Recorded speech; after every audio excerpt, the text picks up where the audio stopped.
মিনায় অবস্থানের মধ্য দিয়ে আজ থেকে শুরু পবিত্র হজের মূল আনুষ্ঠানিকতা। প্রধান উপদেষ্টার কাছে দ্বিতীয় অন্তর্বর্তী প্রতিবেদন জমা দিল গুম সংক্রান্ত কমিশন।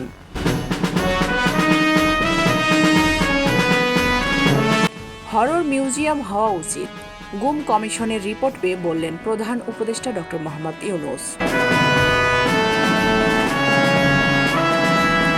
4 দিনের সফরে 9 জুন যুক্তরাজ্য যাচ্ছেন প্রধান উপদেষ্টা ড. মোহাম্মদ ইউনূস।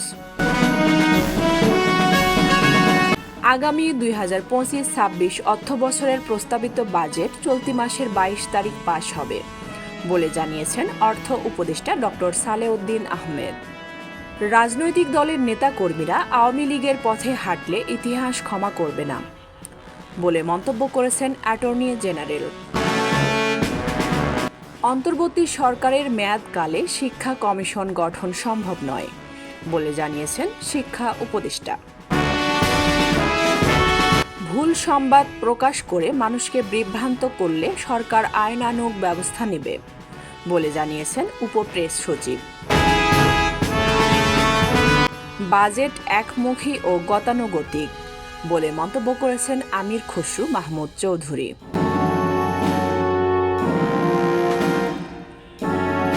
দাড়িপাল্লা প্রতীক ফেরত পাচ্ছে জামাতে ইসলামী।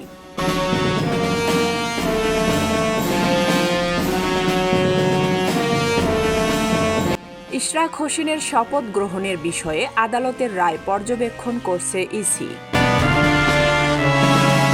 ভারতের অপপ্রচার রুখতে নির্বাচন ছাড়া কোনো বিকল্প নেই বলে মন্তব্য করেছেন শামসুজ্জামান দুদু। চলতি মাসেই নিবন্ধনের জন্য আবেদন করবে এনসিপি বলে জানিয়েছে নাহিদ ইসলাম।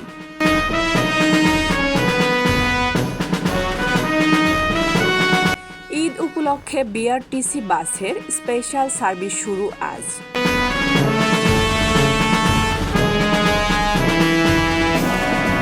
ডেঙ্গুতে আক্রান্ত হয়ে আরও 83 জন হাসপাতালে।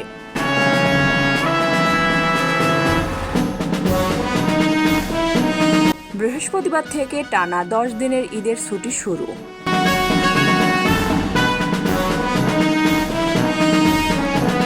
অতিরিক্ত বাস ভাড়া আদায়, আব্দুল্লাহপুরে গ্রেপ্তার 2।